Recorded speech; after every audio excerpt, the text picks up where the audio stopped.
Hello बच्चों, तो आज हम करेंगे क्लास 12 मैथ्स के chapter number 1 relations and functions की एक्सरसाइज 1.1 के 11 to 16 क्वेश्चंस। तो इससे पहले के जो क्वेश्चंस हैं इस एक्सरसाइज के वो मैंने पिछले वीडियोस में करवाए हैं। अगर वो वीडियोस आपने अभी तक नहीं देखी हैं तो प्लीज जाकर देख लीजिएगा।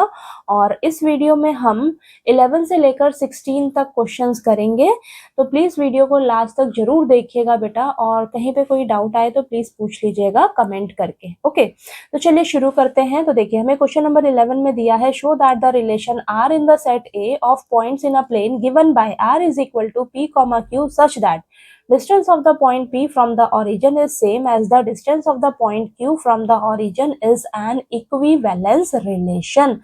तो यहाँ तक क्वेश्चन करते हैं हम सबसे पहले। तो आपको इस क्वेश्चन में ना सेट ए दिया हुआ है, सेट ए दिया हुआ है जिसमें प्लेन के सभी पॉइंट्स आ जाते हैं। तो यहाँ पर मैं लिख देती हूँ सबसे पहले, सेट ए में क्या आ जाएगा आपके पास, all points in a plane, यानी कि आपके पास कार्टेशियन प्लेन या एक्स वाई प्लेन कह लीजिए, उसमें जितने भी पॉइंट्स होंगे ना आपके वो सारे के सारे सेट ए में आ जाएंगे। तो all points in a plane, ठीक है। तो ये सेट ए आपका कौन सा है, सेट ए में क्या आ जाएगा आपके पास, प्लेन के सभी पॉइंट्स।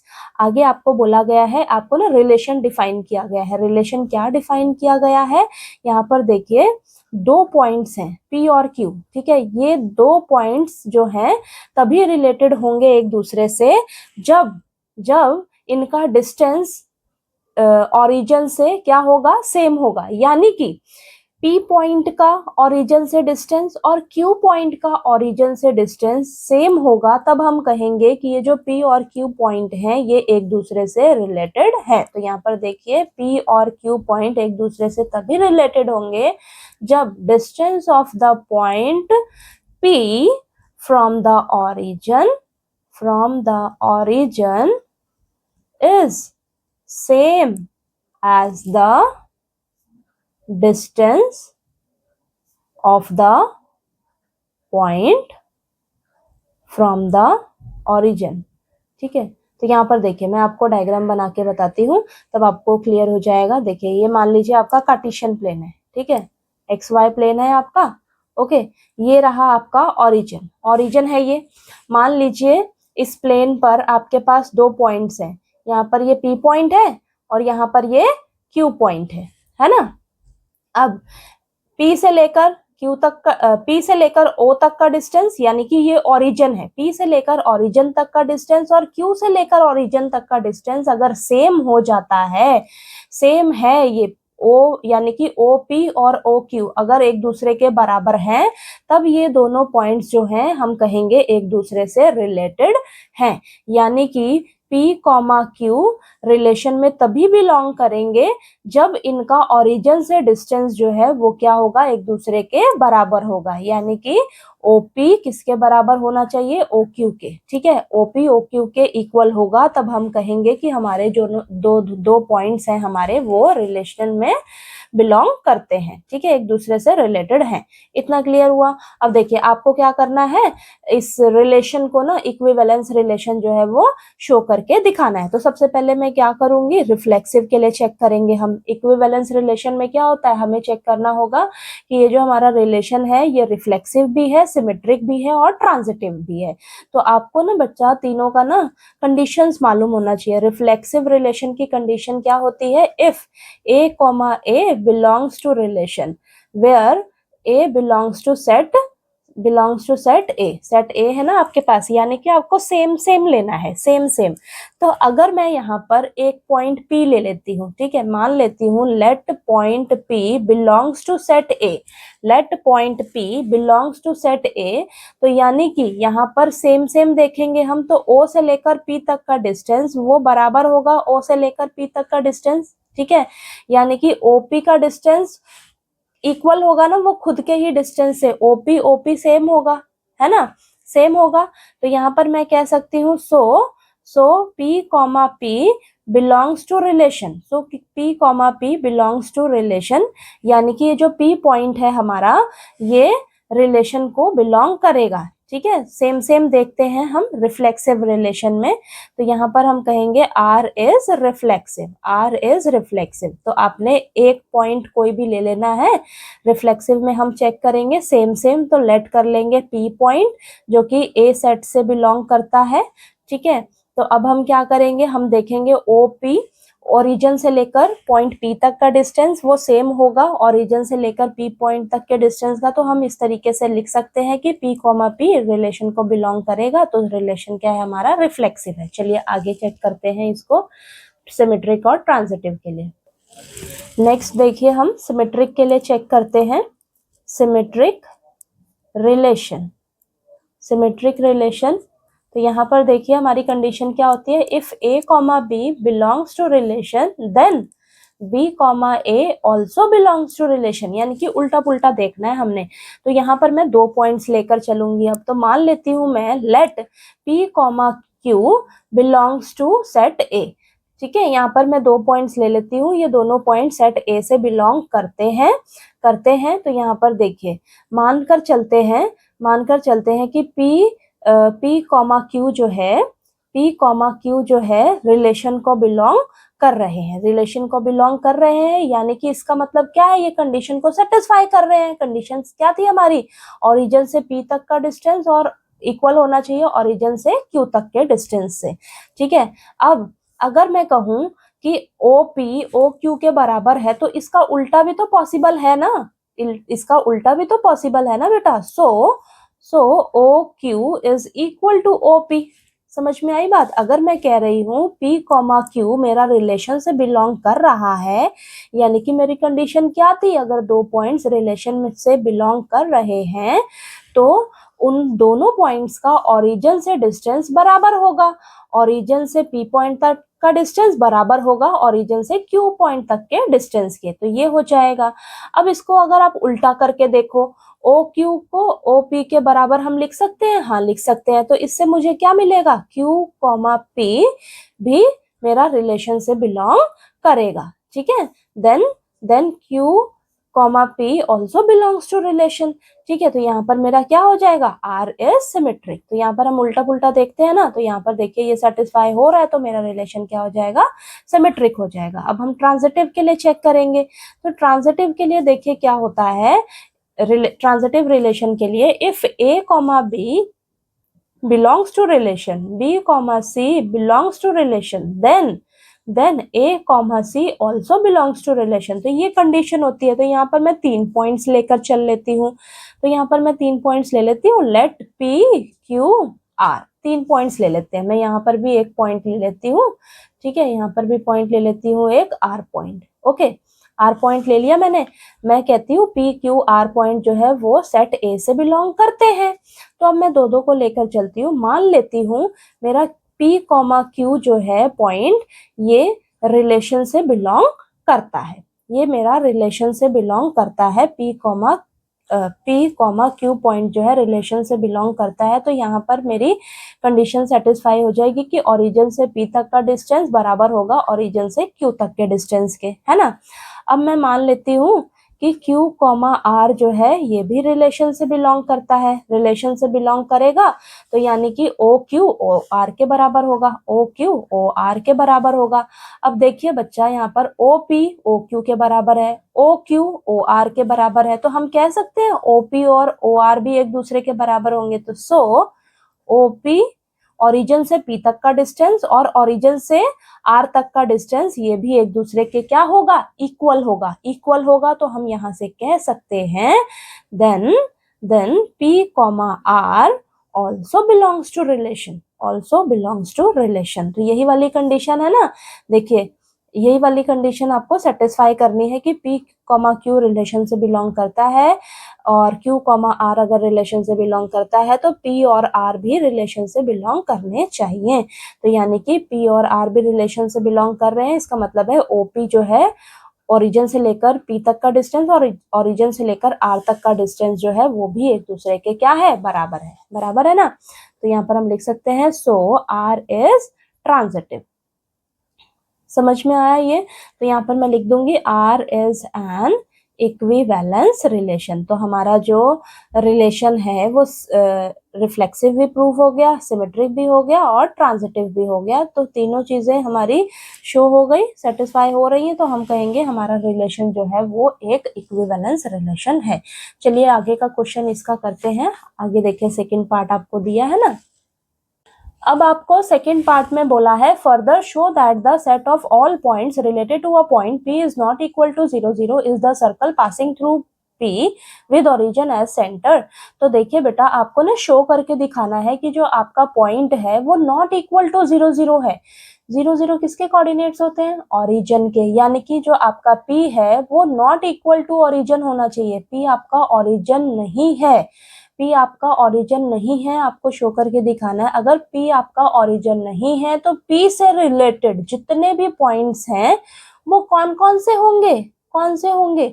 अब देखिए यहाँ पर इस फिगर को, अब मान लीजिए यहाँ पर देखिए P पॉइंट हमारा ये था, है ना। P मेरा ओरिजिन नहीं है, ओरिजिन नहीं है तो यानी कि ओरिजिन से P तक का जितना भी डिस्टेंस होगा तो इतने ही डिस्टेंस पर अगर जितने भी पॉइंट्स बनेंगे, ठीक है, जितने भी पॉइंट्स बनेंगे वो मिलकर क्या बनाएगा? एक सर्कल ही तो बनाएगा। अब देखिए यहाँ पर मैंने आर क्यू ये सब पॉइंट्स ले रखे हैं, और भी पॉइंट्स आप ले सकते हो इस पे, ठीक है, और भी पॉइंट्स लोगे जो कि ओ पी का जो डिस्टेंस होगा ना बेटा, ओ पी का जितना डिस्टेंस होगा उतने ही डिस्टेंस पर आप अगर वही पॉइंट्स लोगे, सेम पॉइंट्स लोगे सेम डिस्टेंस के, ठीक है, अलग अलग पॉइंट्स लीजिए सेम डिस्टेंस का, ठीक है, सॉरी, अलग अलग पॉइंट्स लीजिए आप, लेकिन डिस्टेंस कितना रहना चाहिए? ओपी जितना ही डिस्टेंस रहना चाहिए। तो वो सारे के सारे पॉइंट्स मिलकर क्या बनाएंगे? सारे के सारे पॉइंट्स मिलकर एक सर्कल बनाकर तैयार कर देंगे। समझ में आई बात?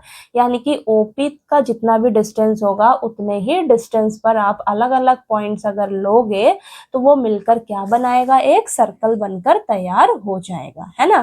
तो यहाँ से मैं क्या समझ रही हूँ कि देखिए ओपी जितना भी होगा आपका, ओपी आपके पास यहाँ पर सेकंड क्वेश्चन का आंसर है, ओ से लेकर पी तक का जितना भी डिस्टेंस होगा वो ओ आर के डिस्टेंस के बराबर होगा, वो ओ क्यू के डिस्टेंस के बराबर होगा, वो ओ कोई भी पॉइंट हो जाए, कोई भी पॉइंट हो जाए। तो ओरिजिन से लेकर यहाँ तक जो भी पॉइंट तक का डिस्टेंस है, अगर वो रेडियस है हमारा, मान लीजिए वो कुछ भी है, 5 यूनिट्स है, 10 यूनिट्स है, यानी कि ओरिजिन से लेकर इस पॉइंट तक का डिस्टेंस अगर 10 यूनिट्स है तो सबका 10 यूनिट्स 10 यूनिट्स 10 यूनिट्स 10 यूनिट्स होगा, है ना। तो यानी कि ओरिजिन से लेकर सर्कल की बाउंड्री तक जो भी डिस्टेंस होता है वो मेरा रेडियस ही तो होता है, वो मेरा रेडियस ही होता है ना बेटा।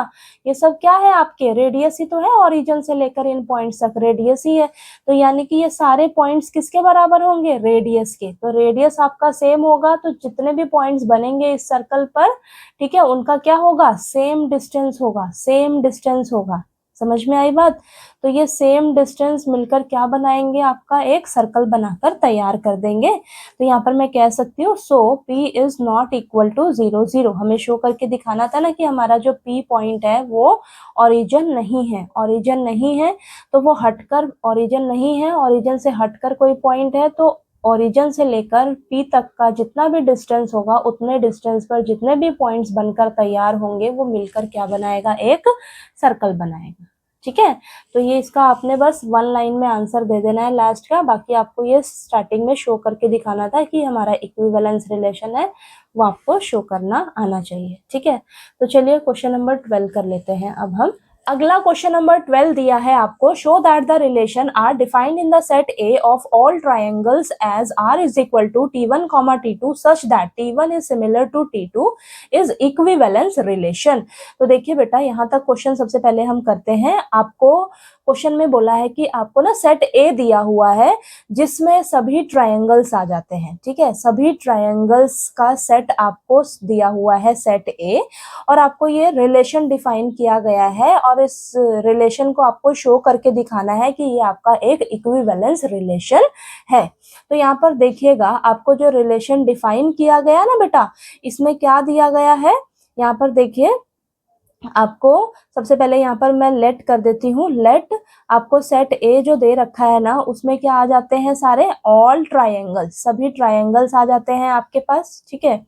और जो रिलेशन डिफाइन किया गया है उसमें क्या कहा गया है कि दो ट्रायंगल्स आपको ऐसे लेने हैं जिसमें जिसमें दोनों ट्रायंगल्स क्या हो, एक दूसरे के सिमिलर हो, ठीक है, एक दूसरे के सिमिलर हो, तभी वो दोनों ट्रायंगल्स एक दूसरे से रिलेटेड होंगे। तो यहाँ पर लिखा है T1 is similar to T2, यानी कि दो ट्राइंगल्स आपने ऐसे लेने हैं जो एक दूसरे से सिमिलर हो, ठीक है, सिमिलर हो, तभी वो दोनों ट्राइंगल्स जो हैं एक दूसरे से रिलेटेड होंगे। अब आपको क्या करना है, इस रिलेशन को इक्विवेलेंस रिलेशन शो करना है। तो सबसे पहले हम रिफ्लेक्सिव के लिए चेक करेंगे, फिर सिमेट्रिक, फिर ट्रांजिटिव, ठीक है। तीनों ही आपका क्या है, शो हो जाएगा कि हाँ ये रिफ्लेक्सिव भी है, सिमेट्रिक भी है, ट्रांजिटिव भी है। तो हम कहेंगे हमारा जो रिलेशन है वो इक्विवेलेंस रिलेशन है। तो यहाँ पर सबसे पहले हम रिफ्लेक्सिव के लिए चेक करेंगे। तो यहाँ पर लिखूंगी मैं रिफ्लेक्सिव रिलेशन। तो यहाँ पर कंडीशन क्या होती है, if A comma A belongs to relation for every A belongs to set A belongs to set A. तो यहाँ पर ना मैं ट्राइंगल ले लेती हूँ, लेट ट्राइंगल T1 ले लेती हूँ, ठीक है, T1 बिलोंग्स टू सेट ए। अब यहाँ पर जो ट्राइंगल है, मान लो T1, ठीक है, ट्राइंगल T1 है, तो वो सिमिलर होगा खुद से ही। तो आपने देखिए T1 ट्रायंगल लिया है, मान लीजिए, अब ये T1 ट्रायंगल सिमिलर होगा खुद के साथ, ठीक है, सिमिलर होगा T1 के साथ, क्योंकि हर ट्रायंगल बेटा खुद के साथ तो सिमिलर ही होता है ना, खुद के साथ तो सिमिलर ही होगा। तो यहाँ पर मैं कह सकती हूँ so T1 comma T1 belongs to relation, ठीक है, रिलेशन को बिलोंग करेगा।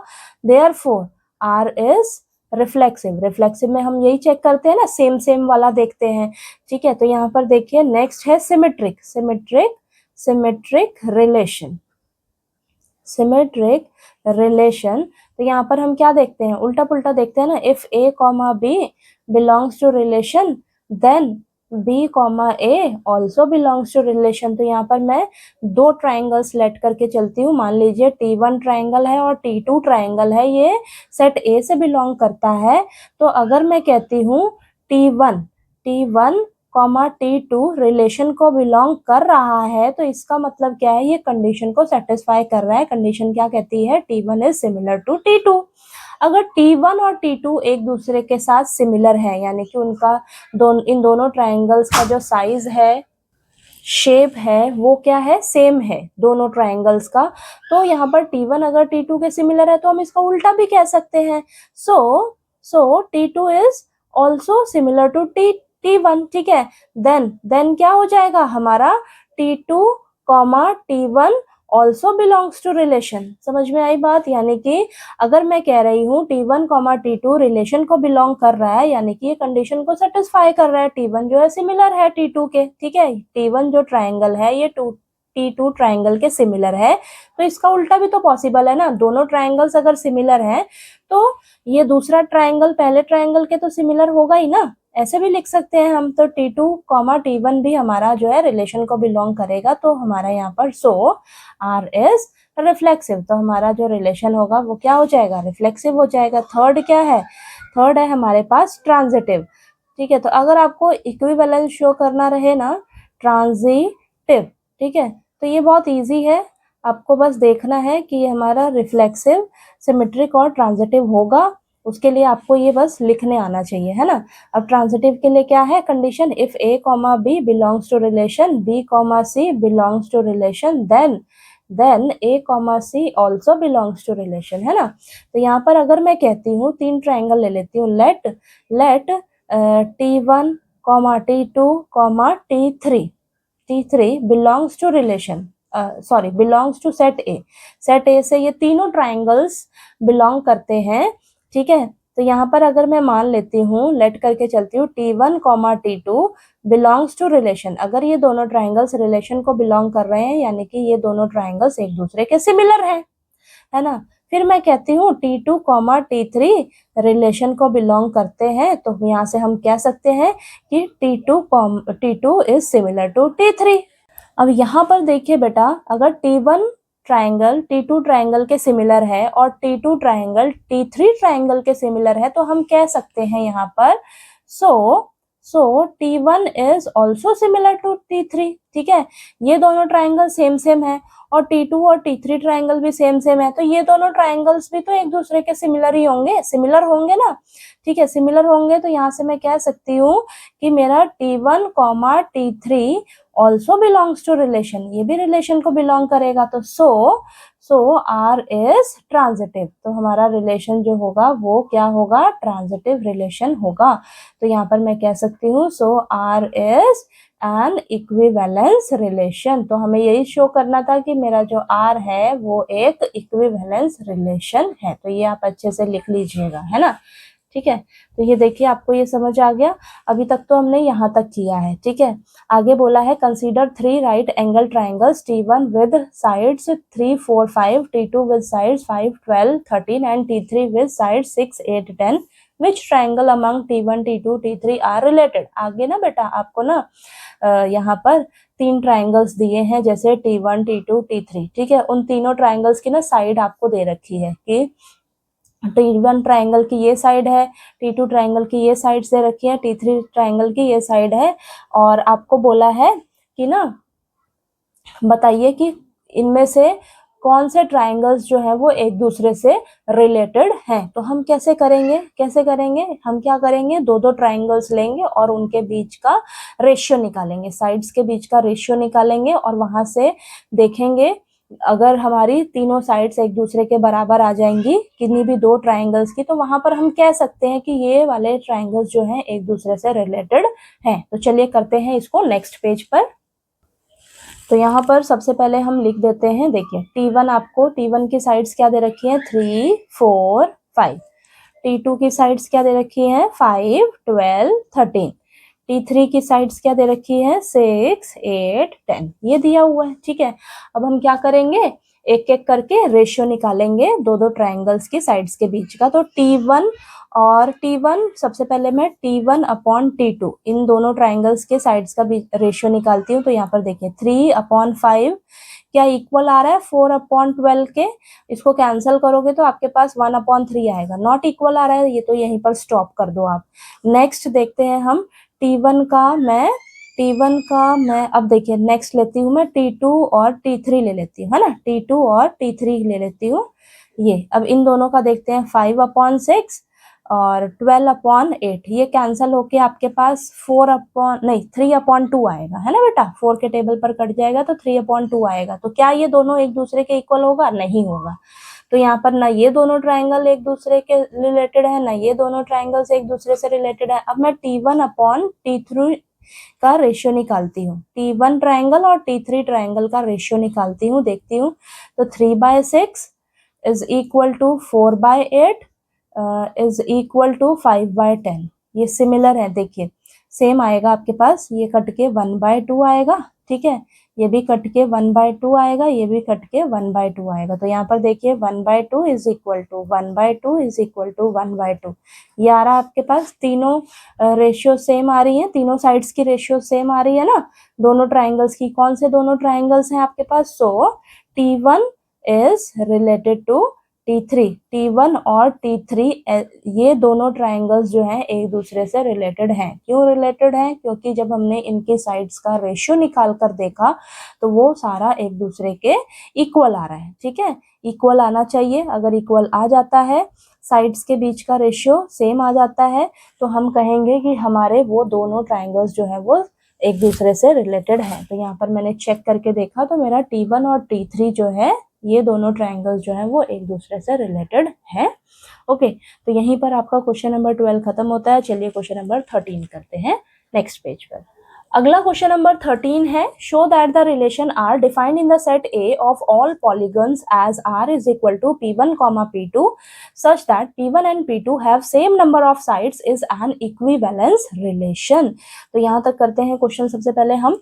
तो देखिए बेटा हमें बोला है इस क्वेश्चन में कि आपके पास ना सेट ए है। अब सेट ए में क्या आ जाता है, सभी पॉलीगन्स आ जाएंगे, ठीक है। सेट ए में क्या आ जाएगा, यहाँ पर मैं लिख देती हूँ, सेट ए में क्या है आपके पास, सारे के सारे पॉलीगन्स क्या होते हैं हमारे, any shape, any shape who have sides, polygons, ठीक है।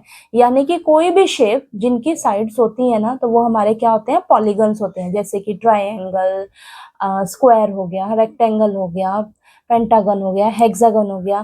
तो ये सारे शेप्स में क्या है, साइड्स है ना, तो वो सारे हमारे क्या होते हैं, पॉलीगन्स होते हैं, ठीक है। अब देखिए आपको रिलेशन डिफाइन किया गया है। रिलेशन क्या डिफाइन किया गया है, P1 कॉमा P2, यानी कि रिलेशन में आपने दो पॉलीगन्स ऐसे लेने हैं जिसमें दोनों पॉलीगन्स के सेम नंबर ऑफ साइड्स हों, ठीक है। P1 and P2 have same number of sides. दो पॉलीगन्स आपने रिलेशन में ऐसे, देखिए दो पॉलीगन्स रिलेशन में तभी आएंगे जब उन दोनों पॉलीगन्स की क्या होंगी, सेम नंबर ऑफ साइड्स होंगी, ठीक है। सेम नंबर ऑफ साइड्स जिन भी पॉलीगन्स की होंगी वही आपके रिलेशन में आएंगे, इस चीज का ध्यान रखिएगा। ओके, तो यहाँ पर देखिए आपके पास सबसे पहले आपको क्या करना है, इस रिलेशन को इक्विवेलेंस रिलेशन शो करके दिखाना है। तो सबसे पहले हम रिफ्लेक्सिव के लिए चेक करेंगे। तो यहाँ पर रिफ्लेक्सिव रिलेशन कंडीशन क्या है, if A comma A belongs to relation, है ना। इफ सेम देखना है तो यहाँ पर मैं ले लेती हूँ, let P1 belongs to set A. Polygon जो है आपका P1 पॉलीगन जो है सेट ए से बिलोंग करता है। अब कोई भी पॉलीगन ले लीजिए, ठीक है, कोई भी पॉलीगन ले लीजिए, उसका सेम नंबर ऑफ साइड्स होगा उस खुद के साथ, ठीक है, खुद के साथ ही उसके सेम नंबर ऑफ साइड्स होंगी ना, ठीक है। अब जैसे कुछ भी ले लेते हो आप, पॉलीगन ट्रायंगल ले लेते हो, तो उस ट्रायंगल की सेम नंबर ऑफ साइड्स होंगी उस खुद के साथ ही ना, सेम देखना है ना आपने। यानी कि यहाँ पर हम कह सकते हैं so P1 comma P1, so P1 comma P1 belongs to relation, so P1 comma P1 belongs to relation, relation को बिलोंग करेगा। तो यहाँ पर मैं कह सकती हूँ हेंस R इज रिफ्लेक्सिव, तो मेरा रिलेशन क्या हो जाएगा, रिफ्लेक्सिव हो जाएगा। नेक्स्ट सिमेट्रिक के लिए चेक करते हैं। तो सिमेट्रिक रिलेशन, तो यहाँ पर कंडीशन क्या होती है, if A comma B belongs to relation then B comma A also belongs to relation. तो यहाँ पर मैं ले लेती हूँ लेट P1 और P2, यहाँ पर P1 पॉलीगन और P2 पॉलीगन ले लेती हूँ और मैं कहती हूँ ये सेट A से बिलोंग करते हैं। तो अगर मैं कहूँ P1 कॉमा P2 रिलेशन को बिलोंग कर रहे हैं, तो यहाँ से मुझे क्या मिलेगा, P1 and P2 have same number of sides. इन दोनों पॉलीगन्स की क्या होंगी, सेम नंबर ऑफ साइड्स होंगी, have same number of sides. अगर P1 और P2 के सेम नंबर ऑफ साइड्स होंगे तो इनको आप उल्टा करके भी तो देख सकते हो, P2 and P1 also have same number of sides,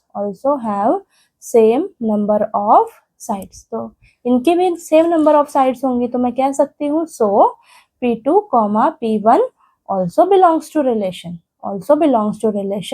hence R is symmetric, मेरा रिलेशन क्या हो जाएगा, सिमेट्रिक हो जाएगा। नेक्स्ट चेक करते हैं ट्रांजिटिव के लिए, ट्रांजिटिव के लिए चेक करते हैं।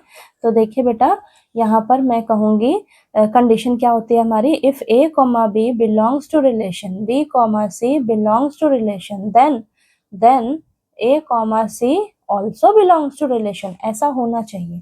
तो मैं यहाँ पर लेट कर लेती हूँ P1 P2 P3, polygon select कर लेती हूँ, ये सारे पॉलीगन सेट ए से बिलोंग करते हैं, ठीक है, सेट ए से बिलोंग करते हैं। तो यहाँ पर अगर P1 कॉमा P2 रिलेशन को बिलोंग कर रहे हैं, मान लीजिए P1 और P2 पॉलीगन रिलेशन को बिलोंग कर रहे हैं, यानी कि ये कंडीशन को सेटिस्फाई कर रहे हैं, तो P1 and P2 have same number of sides. तो हम कहेंगे P1 और P2 पॉलीगन की सेम नंबर ऑफ साइड्स है, ठीक है। और मैं कहती हूँ P2 और P3 भी रिलेशन को बिलोंग करते हैं, तो हम कहेंगे P2 and P3 have same number of sides, तो इनकी भी सेम नंबर ऑफ साइड्स होंगी, है ना, इनकी भी सेम नंबर ऑफ साइड्स होंगी। अब यहाँ पर देखिए P1 और P2 जो ये दोनों पॉलीगन्स हैं, इनकी सेम नंबर ऑफ साइड्स हैं, P2 और P3 की भी सेम नंबर ऑफ साइड्स हैं, तो यानी कि P1 और P3 की भी तो सेम नंबर ऑफ साइड्स होंगी, है ना। तो सो P1 polygon and P3 जो पॉलीगन है also have same number of sides, तो इनके भी सेम नंबर ऑफ साइड्स होंगी। तो यहाँ से मैं कह सकती हूँ, यहाँ से हम कह सकते हैं therefore P1, P3 belongs to relation, so R is transitive. तो मेरा R क्या हो जाएगा, ट्रांजिटिव हो जाएगा। और यहाँ से मुझे क्या पता लग गया, R is इक्विवेलेंस रिलेशन। तो लास्ट में आपने ये लिख देना है बेटा, है ना, इक्विवेलेंस रिलेशन। तो इसको आप अच्छे से लिख दीजिएगा। यहाँ पर मेरे पास थोड़ा सा जगह कम है, ठीक है। तो यहाँ पर आप इसको देखिए, इस तरीके से आपने लिखना है अच्छे से क्वेश्चन को, ओके। अब लास्ट में देखिए आपसे पूछा गया है what is the set of all elements in A related to the right angle triangle with sides 3, 4 and 5। आपको बोला है कि अब आपके पास ये जो सेट ए में जितने भी एलिमेंट्स थे, सारे एलिमेंट्स जो थे वो क्या थे, पॉलीगन्स थे, ठीक है। अब इन पॉलीगन्स में से आपने देखना है कि कौन से वो एलिमेंट्स जो हैं हमारे वो राइट एंगल ट्राइंगल से रिलेटेड होंगे। यहाँ पर आपको उस ट्राइंगल की साइड्स दे दी है, तो ये साइड्स में वैसे ही कंफ्यूज करने के लिए दे दी है, आपको बस ध्यान रखना है। अब इस सेट ए में क्या थे, सारे पॉलीगन्स थे। पॉलीगन्स आपके ट्राइंगल भी हो सकते हैं, स्क्वायर भी हो सकता है, पेंटागन हो सकता है, कुछ भी हो सकता है, कोई भी शेप हो सकती है।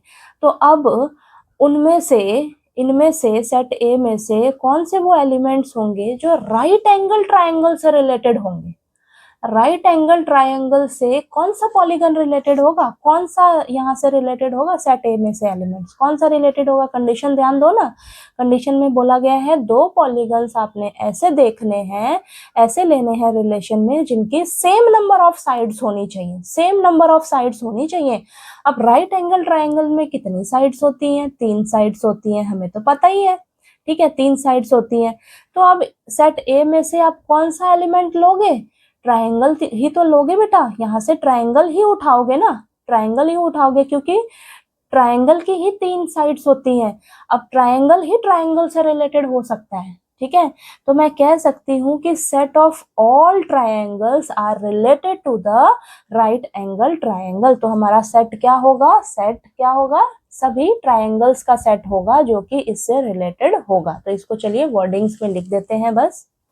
तो यहाँ पर देखिए आपने लास्ट जो क्वेश्चन है ना, उसका बस आंसर आपने एक लाइन में लिख देना है, सेट ऑफ ऑल ट्राइंगल्स, ठीक है, सेट ऑफ ऑल ट्राइंगल्स, यानी कि ट्राइंगल्स के जितने भी सेट होंगे ना बेटा, वो आपका राइट एंगल ट्राइंगल से रिलेटेड होगा। आपसे पूछा है ना कि जो आपके पास सेट ए में जो एलिमेंट्स हैं उनमें से क्या रिलेटेड होगा आपका राइट एंगल ट्राइंगल से, तो आपको सेट बताना है। तो यहाँ पर ट्राइंगल्स का सेट जो है वो रिलेटेड होगा इससे, तो सारे के सारे ट्राइंगल्स होंगे आपके पास, ठीक है। तो ये आपको बस इस तरीके से लिख देना है इसे, ओके। तो चलिए आपको ये क्वेश्चन नंबर 13 जो है वो क्लियर हो गया होगा। अब हम क्वेश्चन नंबर 14 कर लेते हैं। नेक्स्ट क्वेश्चन नंबर 14 में आपको दिया है, let L be the set of all lines in XY plane and R be the relation in L defined as R is equal to L1, L2 such that L1 is parallel to L2. Show that R is an equivalence relation. Find the set of all lines related to the line y is equal to 2x plus 4. तो आपको question number 14 में बोला है कि ना, मान लीजिए आपके पास सेट L है, सेट L जो है ना वो सभी लाइंस का सेट है बेटा, जितनी भी लाइंस XY प्लेन में बनती हैं तो उन लाइंस का सेट आपको दे रखा है L, ठीक है, सेट L दिया हुआ है। आगे आपको रिलेशन डिफाइन किया गया है कि ना रिलेशन में आपने क्या लेना है, दो लाइंस ऐसी लेनी है जिसमें जो दोनों लाइंस है ना बेटा वो एक दूसरे के पैरेलल हों, ठीक है, तभी वो दोनों लाइंस एक दूसरे से रिलेटेड होंगी। यानी कि रिलेशन की कंडीशन आपको दी है कि आपने दो लाइंस ऐसी लेनी है कि आपके पास वो दोनों लाइंस एक दूसरे के पैरेलल होनी चाहिए, ठीक है, दोनों लाइंस पैरेलल होंगी तभी वो एक दूसरे से रिलेटेड होंगी, ओके। आगे आपको शो करके दिखाना है कि ये आपका इक्विवेलेंस रिलेशन है, यानी कि आपको रिफ्लेक्सिव, सिमेट्रिक, ट्रांजिटिव जो है वो शो करके दिखाना होगा। हमारा ये प्रूव हो जाएगा तो हम कहेंगे कि हमारा ये रिलेशन इक्विवेलेंस रिलेशन है। तो चलिए फटाफट से शुरू करते हैं। तो आपको देखिए हमें दे रखा है, यहाँ पर मैं लिख लेती हूँ, सेट एल आपको जो दे रखा है वो सेट क्या दे रखा है आपको, सेट ऑफ ऑल लाइंस, ये देखिए set of all lines in X Y plane, in X Y plane, ठीक है। आगे आपको देखिए रिलेशन डिफाइन किया गया है। रिलेशन क्या डिफाइन किया गया है कि आपने दो एलिमेंट्स ऐसे लेने हैं, ठीक है, आपने ऑर्डर्ड पेयर में दो एलिमेंट्स ऐसे लेने हैं यानी कि दोनों लाइंस क्या हों, एक दूसरे के पैरेलल हों, ठीक है। दो लाइंस आपने ऐसी लेनी है जो एक दूसरे के पैरेलल हो, तभी वो रिलेटेड होंगी एक दूसरे से। अब हमें क्या करना है, इक्विवेलेंस रिलेशन शो करना है। तो उसके लिए सबसे पहले हम रिफ्लेक्सिव के लिए चेक करेंगे। तो यहाँ पर लिख लेती हूँ मैं रिफ्लेक्सिव रिलेशन। रिफ्लेक्सिव रिलेशन की कंडीशन क्या होती है, if A comma A belongs to set belongs to relation for every A belongs to set L, है ना, A belongs to set L, okay. अब यहाँ पर देखिए मैं मान लेती हूँ, लेट कर लेती हूँ कि आपके पास है लाइन L1, L1 जो है वो सेट L से बिलोंग करती है, ठीक है। ये जो लाइन है सेट L से बिलोंग करती है। अब ये जो लाइन है ये हमेशा खुद के तो पैरेलल ही होगी ना बेटा, कोई भी लाइन है वो खुद के क्या है, पैरेलल हो सकती है ना। कोई भी लाइन खुद के पैरेलल हो सकती है। कैसे कि देखिए मान लीजिए उसमें आपके पास स्पेशल केस आ जाता है, आपके पास ये कोई लाइन है, ठीक है, ये कोई लाइन है, अब वो खुद के ही पैरेलल हो सकती है। अगर इसी के ऊपर मैं उसी को दोबारा से, यहाँ पर L1 लाइन है, इसी के ऊपर दोबारा से ऐसे बना दूं तो वो हमारी कोइंसिडेंट लाइन हो जाती है ना, स्पेशल केस हो जाता है, ठीक है, कोइंसिडेंट लाइंस हो जाती हैं।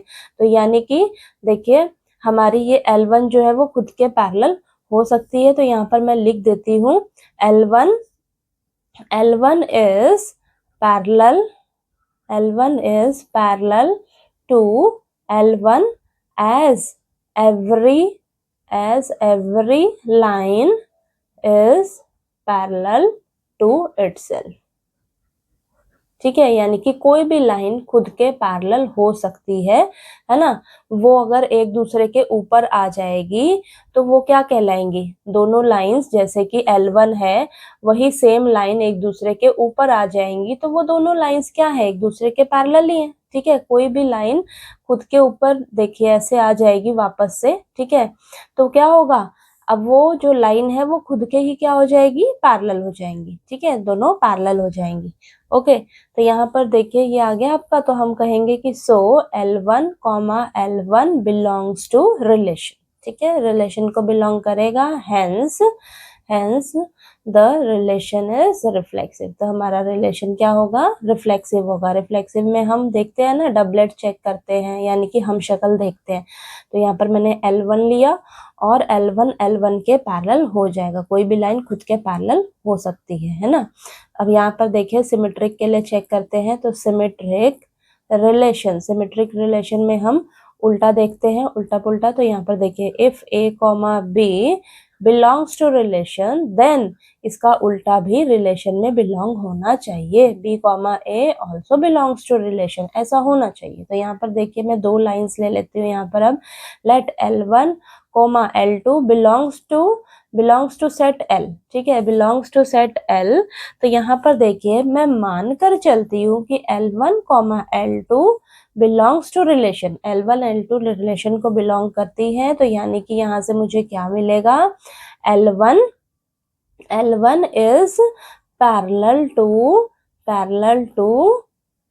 To L2। देखिए मान लीजिए L1 लाइन है और ये L2 लाइन है, L1 is parallel to L2, ठीक है, तो इसका उल्टा भी तो पॉसिबल है। तो यहाँ पर मैं क्या लिख सकती हूँ, then L2 is also parallel to L1, तो L2 भी तो L1 के पैरेलल ही कहलाएगी ना, उल्टा भी हम कह सकते हैं। तो यहाँ पर मैं लिख सकती हूँ सो L2, L1 belongs to relation, so R is symmetric. तो हमारा रिलेशन क्या कहलाएगा? सिमेट्रिक रिलेशन कहलाएगा। यहाँ पर देखिए रिफ्लेक्सिव के लिए मेरा ये L1 था, L1 is parallel to L1, ठीक है। अब यहाँ पे L1 is parallel to L2। अब थर्ड केस क्या है आपके पास? Transitive relation. ट्रांजिटिव रिलेशन में हम क्या देखते हैं? देखिए इसकी कंडीशन आपको मालूम होनी चाहिए। कंडीशन क्या होती है? If A, B belongs to relation, B, C belongs to relation, then A, C also belongs to relation, ऐसा होना चाहिए, है ना। तो यहाँ पर देखिए मैं लेट कर लेती हूँ, late L1, L2, L3 belongs to set L, ठीक है। ये तीनों लाइन सेट L से बिलोंग करती हैं। तो अगर मैं कहूँ कि L1, मान लीजिए L1, L2 रिलेशन से बिलोंग कर रही हैं, यानी कि रिलेशन से बिलोंग कर रही हैं, तो ये कंडीशन को भी सेटिस्फाई कर रही हैं। तो L1 is parallel to L2, तो हम कहेंगे, यहाँ पर मैं बना देती हूँ, हम कहेंगे L1 is parallel to L2, है ना। L1 is parallel to L2। अब मैं मान लेती हूँ L2, L3 belongs to relation. L2 और L3 रिलेशन को बिलोंग करती हैं ये दोनों लाइंस। तो यहाँ से मुझे क्या कंक्लूजन मिलेगा? L2 is parallel to, L2 जो है वो पैरेलल हो जाएगी L3 के, ठीक है। ये यहाँ पर देखिए रिलेशन से बिलोंग कर रहा है, यानी कि ये कंडीशन सेटिस्फाई कर रही हैं दोनों लाइंस। तो L2 जो है वो L2 क्या हो जाएगी? L3 के पैरेलल हो जाएगी, है ना। तो अब यहाँ से आप देख पा रहे हो, हम कह सकते हैं ना कि L2 अगर L3 के पैरेलल है, L1 L3 के पैरेलल है, सॉरी L1 L2 के पैरेलल है, L2 L3 के पैरेलल है, तो यहाँ पर L1 और L3 ये दोनों लाइंस भी तो एक दूसरे के पैरेलल ही होंगी ना बेटा। देन यहाँ पर मैं लिख देती हूँ, देन या शो करके लिख दीजिएगा, L2 and L3 are also parallel to each other, parallel to each other, ठीक है। तो यहाँ पर हमारे पास हो जाएगा, यहाँ पर हो जाएगा L2, L3 also belongs to relation, ये भी रिलेशन को बिलोंग करेंगे, रिलेशन को बिलोंग करेंगे। तो हम कहेंगे सो R इज ट्रांजिटिव। तो हमारा रिलेशन क्या हो जाएगा? ट्रांजिटिव हो जाएगा, ट्रांजिटिव हो जाएगा। तो यहाँ से हम कह सकते हैं कि hence R is an equivalence relation. तो हमारा जो रिलेशन है वो रिफ्लेक्सिव भी हो गया, सिमेट्रिक भी हो गया और ट्रांजिटिव भी हो गया। तो मेरा रिलेशन क्या कहलाएगा? इक्विवेलेंस रिलेशन कहलाएगा, ठीक है। तो यहाँ पर लास्ट में आप लिख दीजिएगा, ठीक है। समझ में आया आपको? इस तरीके से इस क्वेश्चन को करना है, लिखना है, ठीक है। आगे आपको देखिए बोला है कि फाइंड कीजिए set of lines related to the line y is equal to 2x plus 4, यानी तो देखिए सेकंड पार्ट में मैंने आपको बताया कि हमें उन सभी लाइंस का सेट फाइंड आउट करना है जो इस लाइन से रिलेटेड है बेटा, जो इस लाइन से रिलेटेड है। तो आपको कंडीशन ध्यान में रखनी है। कंडीशन में बोला है कि दो लाइंस ऐसी लीजिए जो एक दूसरे के पैरेलल हों, यानी कि इस लाइन से जो रिलेटेड लाइंस होंगी वो एक दूसरे के पैरेलल होनी चाहिए। इसके पैरेलल लाइंस आपको बतानी है कि कौन सी होंगी, तो वही लाइंस इससे रिलेटेड होंगी बच्चा, ठीक है। यानी कि अब इसके पैरेलल कौन कौन सी लाइंस होंगी, इसके पैरेलल कौन सी लाइंस होंगी, तो वही लाइंस का सेट बन जाएगा आपका। तो आपको ना सबसे पहले पता होना चाहिए कि लाइन की, किसी भी लाइन की इक्वेशन क्या होती है। तो यहाँ पर मैं लिख देती हूँ साइड में, इक्वेशन ऑफ लाइन क्या होती है? y is equal to ax plus b। तो ये हमारे पास किसी भी लाइन की इक्वेशन की स्टैंडर्ड फॉर्म होती है, y is equal to ax plus b। a क्या होता है बच्चा? आपका स्लोप होता है, और b क्या होता है आपका? y इंटरसेप्ट, यानी कि y इंटरसेप्ट जो होता है वो हमेशा क्या होता है? कांस्टेंट रहता है, ठीक है। कांस्टेंट होता है, कांस्टेंट नंबर, है ना, कांस्टेंट नंबर होता है। तो यहाँ पर देखिए a आपका स्लोप होता है। तो आपने ये पढ़ा हुआ है कि अगर आपका स्लोप सेम हो, स्लोप सेम हो और ये जो कांस्टेंट नंबर है वाई इंटरसेप्ट है ये चेंज होता रहे, कुछ भी चेंज होता रहे, तो उस केस में आपकी लाइन जो होती है वो एक दूसरे के क्या होती है, पैरेलल होती है। यानी कि बस आपका स्लोप सेम होना चाहिए, स्लोप सेम होना चाहिए और जो कांस्टेंट नंबर है वो चेंज होता रहे। ठीक है, तो आपकी जितनी भी लाइंस होंगी वो क्या होंगी, पैरेलल होंगी इस लाइन के, है ना। तो अब देखिए ये आपको लाइन दे रखी है, ये आपको लाइन दे रखी है, तो यहाँ पर हम क्या करेंगे, अगर मेरा स्लोप, स्लोप क्या है यहाँ पर देखिए 2 स्लोप हो जाएगा, तो 2 हमेशा हर लाइन का सेम होना चाहिए, स्लोप सेम होना चाहिए, और ये जो 4 है ना 4 ये चेंज होता रहे, ये जो कांस्टेंट नंबर है ये चेंज होता रहे, तो उस केस में क्या हो जाएगा कि जो आपके पास लाइंस आएंगी वो इसके पैरेलल होंगी। समझ में आ रही है ये बात या नहीं, यानी कि आपका स्लोप सेम होना चाहिए। तो जो सेट बनेगा लाइंस का, देखिए the set of all lines, the set of all lines parallel to the line y is equal to 2x plus 4 is represented by, इसको अच्छे से लिख दीजिएगा आप, is represented by y is equal to 2x plus c। c क्या है, आप c जो है कांस्टेंट नंबर जो है, y इंटरसेप्ट जो है वो चेंज होता रहे बच्चा, यहाँ पर 1 हो जाए, 2 हो जाए, 4 तो आइए, 5 6, ठीक है, कुछ भी हो जाए, ठीक है, वो चेंज होता रहे, लेकिन आपका जो स्लोप है वो हमेशा सेम होना चाहिए, सेम होना चाहिए। तो उस केस में जितनी भी लाइंस यहाँ से आपकी बनेंगी वो इसके पैरेलल ही होंगी। ठीक है, बस आपको समझ में आ जाना चाहिए कि सेम स्लोप, ठीक है, same slope but their Y intercept can vary. ठीक है, उसका जो वाई इंटरसेप्ट होना चाहिए वो चेंज होता रहना चाहिए। और यहाँ पर where C belongs to relation, ठीक है, C आपका रिलेशन से बिलोंग करना चाहिए। तो यहाँ पर मैं साइड में आपको लिख देती हूँ, देखिए ये आपका बनेगा, ठीक है, ये आपका लाइंस का सेट होगा बच्चा, ये लाइंस का सेट होगा जो इस लाइन से रिलेटेड होगा। ठीक है, तो यहाँ पर मैं लिख देती हूँ, देखिए same slope but their y intercept can vary, y intercept change होता रहे लेकिन स्लोप आपका सेम रहना चाहिए। ठीक है, तो उस केस में आपकी जितनी भी लाइंस बनेंगी वो इसके पैरेलल ही होंगी। समझ में आई बात। तो चलिए क्वेश्चन नंबर 14 आपका हो गया। नेक्स्ट अब हम 15 क्वेश्चन कर लेते हैं। नेक्स्ट क्वेश्चन नंबर 15 दिया है, let R be the relation in the set 1 2 3 4 given by R is equal to 1 2 2 2 1 1 4 4 1 3 3 3 3 2 choose the correct answer। A R is reflexive and symmetric but not transitive. B R is reflexive and transitive but not symmetric. C R is symmetric and transitive but not reflexive. D R is an equivalence relation। तो आपको इस question में बेटा ये set दिया हुआ है और रिलेशन भी दे रखा है ना। आपको इनमें से ना करेक्ट आंसर जो है वो चूज करना है। ठीक, अब देखिए एक एक करके देखेंगे। अगर मैं ए पार्ट को देखूं तो यहाँ पर देखिए R is reflexive and symmetric, कह रहा है कि R ना रिलेशन जो है वो मेरा रिफ्लेक्सिव भी है, सिमेट्रिक भी है, लेकिन ट्रांजिटिव नहीं है।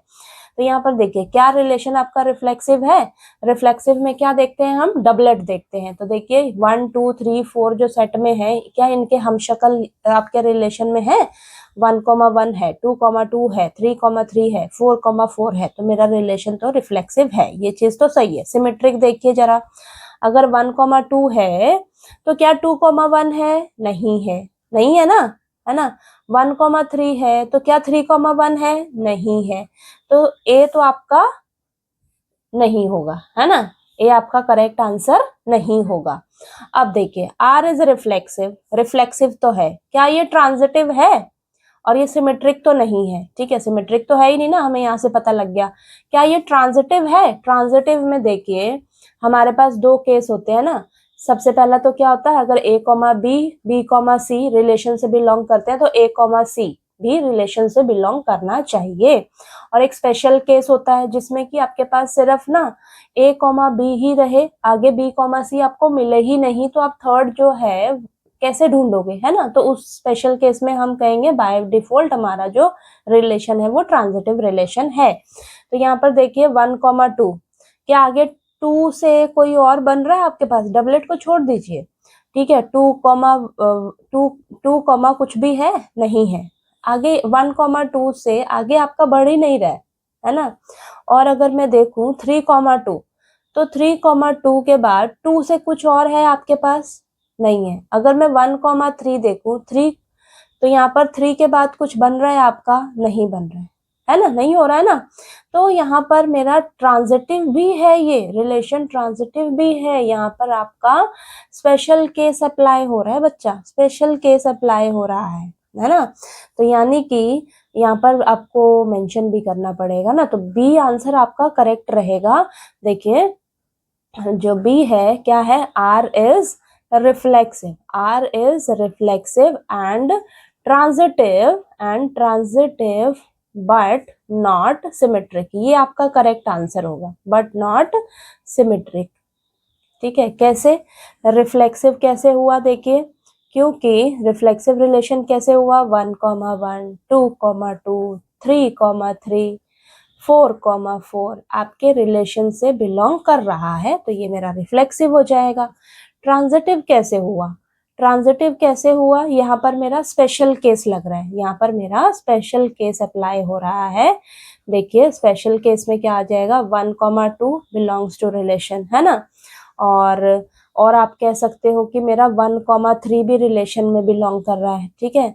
यहाँ पर कह सकते हैं हम हमारा 1, 3 भी रिलेशन से बिलोंग कर रहा है। और आपके पास देखिए ये भी बन सकता है 3, 2 भी रिलेशन से बिलोंग कर रहा है। इसके आगे जो चेन है ना, चेन वो आपकी बन ही नहीं रही है, बन नहीं रही है, यहीं पे स्टॉप हो जा रहा है, यहीं पर स्टॉप हो जा रहा है। तो यहाँ पर हम कह सकते हैं ये मेरा स्पेशल केस है, तो मेरा रिलेशन जो है वो ट्रांजिटिव है।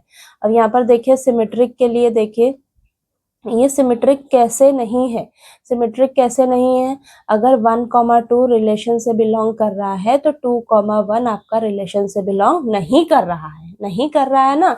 तो इस केस में आपका क्या हो जाएगा, नॉट सिमेट्रिक, नॉट सिमेट्रिक। तो आपका जो बी ऑप्शन है ना बच्चा, बी ऑप्शन ये आपका करेक्ट ऑप्शन है। अगर आप सी को देखोगे तो यहाँ कह रहा है आर आपका सिमेट्रिक है, लेकिन हमने अभी देखा हमारा आर सिमेट्रिक नहीं है, तो ये तो आपका है ही नहीं। इक्विवेलेंस रिलेशन है, अरे बाबा यहाँ पर तो रिफ्लेक्सिव हो रहा है, ट्रांजिटिव हो रहा है, लेकिन सिमेट्रिक तो है ही नहीं, तो ये तो आपका है ही नहीं आंसर। तो आपका कौन सा आंसर करेक्ट हो जाएगा, बी वाला। समझ में आई बात। तो चलिए क्वेश्चन नंबर 16 कर लेते हैं। अब लास्ट क्वेश्चन नंबर 16 दिया है आपको, let R be the relation in the set N given by R is equal to A comma B such that A is equal to B minus 2 comma B is greater than 6, choose the correct answer. तो देखिए बच्चा आपको ना यहाँ पर set N दिया है, N यानी कि नेचुरल नंबर्स का सेट दे रखा है आपको, और रिलेशन डिफाइन किया गया है और बोला है कि ना करेक्ट आंसर जो है वो चूज करिए। अब आपको रिलेशन जो दिया गया है उसको ध्यान से पढ़ना है, ध्यान से देखिए। आपका जो ए रहना चाहिए वो इक्वल रहना चाहिए b-2 के, और ये जो b लेना है बच्चा आपको वो ग्रेटर देन 6 लेना है। ग्रेटर देन 6 का मतलब है b इज ग्रेटर देन 6, यानी कि b आपका जो होगा 7, 8, 9, 10, अब नेचुरल नंबर तो इन्फिनिटी तक जाते हैं, ठीक है। तो ये ऐसे बढ़ता रहेगा, समझ में आ रही है बात। यानी कि b जो है आपका वो 7 से शुरू होगा, 1, 2, 3, 4, 5, 6 नहीं होगा आपका b, है ना। b आपका 1, 2, 3, 4, 5, 6 नहीं होगा, 6 से बड़े जितने भी नेचुरल नंबर्स हैं वही होंगे। इतना क्लियर हुआ, ये समझ में आई चीज। अब यहाँ पर देखिएगा, अब हम एक एक करके चेक करेंगे, इसको एक एक करके चेक करेंगे। सबसे पहले ए के लिए, ए ऑप्शन के लिए चेक करेंगे, देखेंगे क्या 2, 4 रिलेशन को बिलोंग करेगा, ये जो है ऑर्डर्ड पेयर क्या इस रिलेशन को बिलोंग करेगा, यानी कि ये जो ऑर्डर्ड पेयर है ये सेटिस्फाई करना चाहिए, सेटिस्फाई करना चाहिए इसे रिलेशन की कंडीशन को। तो देखते हैं क्या सेटिस्फाई हो रही है रिलेशन की कंडीशन। अब आप यहाँ पर खुद देखिए, ये आपका ए होगा, ये आपका बी होगा, है ना। अब यहीं पर हमें मालूम है कि जो बी होना चाहिए वो मेरा 7 से स्टार्ट होना चाहिए, तो बी तो मेरा 4 होना ही नहीं चाहिए, बी इज नॉट 4, बी तो आपका 4 होना ही नहीं चाहिए, बी इज नॉट 4, है ना। B is greater than, B is greater than 6, so आपका ये जो बी है ये 4 तो है, होना ही नहीं चाहिए बेटा, 6 से बड़े हैं सारे नंबर्स, ठीक है। और यहाँ पर बी 4 दे रखा है, तो ये तो आपका, so A option is not correct, है ना, ए ऑप्शन जो है वो इज नॉट करेक्ट, आपका ये करेक्ट नहीं है।